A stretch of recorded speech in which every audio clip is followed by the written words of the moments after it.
Radhe Radhe friends, स्वागत है आपका रूटीन कॉर्नर विद पूजा में। फ्रेंड्स, उत्पन्ना एकादशी का जो व्रत है इस बार 20 नवंबर को पड़ रहा है और उत्पन्ना एकादशी सभी एकादशियों में प्रथम मानी जाती है। यहीं से एकादशी की शुरुआत हुई थी और ये माघ माह की कृष्ण पक्ष की एकादशी को होती है, यानी कि इस दिन इसे उत्पन्ना एकादशी कहा जाता है। तो उत्पन्ना एकादशी का व्रत जो होगा इस बार माघ माह की कृष्ण पक्ष की एकादशी को रखा जाएगा। इसके अलावा ये भी मान्यता है कि इस व्रत के प्रभाव से जो मनुष्य के पिछले जन्म के जो पाप होते हैं वो नष्ट हो जाते हैं और जातक को इस व्रत के प्रभाव से संतान सुख, आरोग्य और जन्म मरण के बंधन से मुक्ति मिलती है। तो चलिए जानते हैं कि इसका क्या महत्व है, पूजा विधि क्या है इसकी और इसका मुहूर्त क्या है। साल भर में फ्रेंड्स कुल 24 एकादशी के व्रत पड़ते हैं। सभी एकादशियों की नाम और महत्व अलग अलग होते हैं।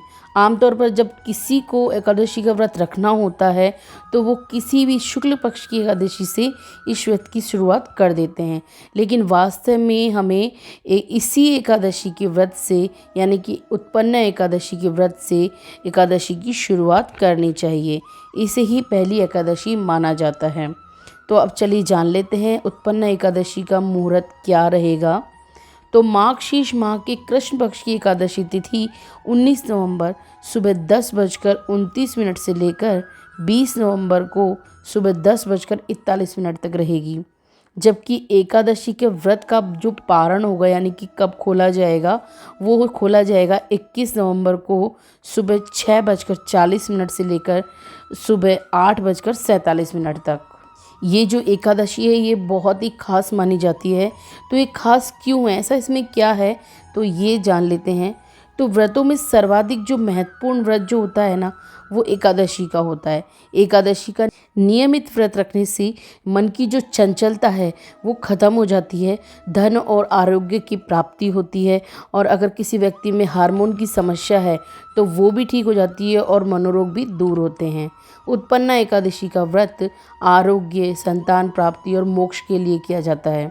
ये व्रत रखने से हर प्रकार की मानसिक समस्या से निजात पाई जा सकती है।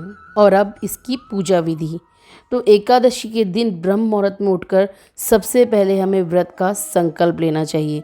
उसके बाद नित्य क्रियाओं से निपटने के बाद भगवान की पूजा करें, कथा सुने और पूरे दिन व्रती को बुरे कर्म करने वाले पापी दुष्ट व्यक्तियों की संगत से बचना चाहिए। जाने अनजाने में हुई जो भी गलतियां हों उसके लिए श्री हरि से माफ़ी मांगें और द्वादशी की यानी कि 12 के दिन किसी भी ब्राह्मण को भोजन कराएं। दान दक्षिणा देकर अपने व्रत को समाप्त करें और पारण करें। अब इस व्रत को करने के क्या नियम हैं वो भी जान लेते हैं। उत्पन्ना एकादशी का जो व्रत है वो 2 तरीके से रखा जाता है।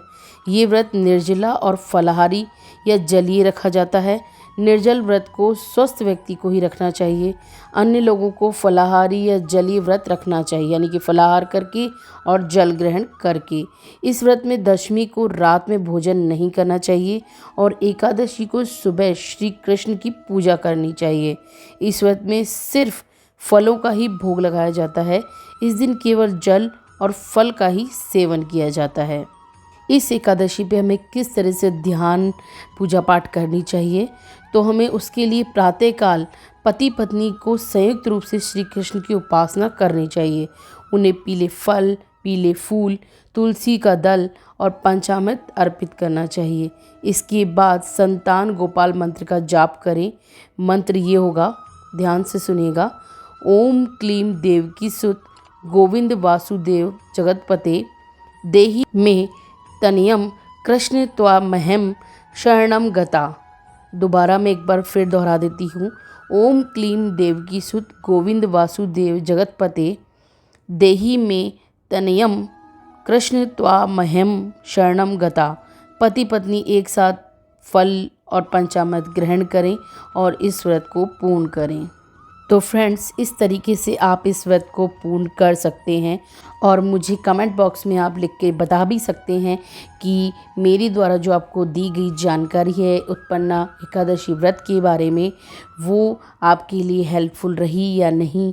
अगर आपको अच्छी लगी हो तो इसे प्लीज़ लाइक शेयर ज़रूर कीजिएगा और बेल आइकन को भी दबाना बिल्कुल मत भूलिएगा। जय श्री कृष्णा।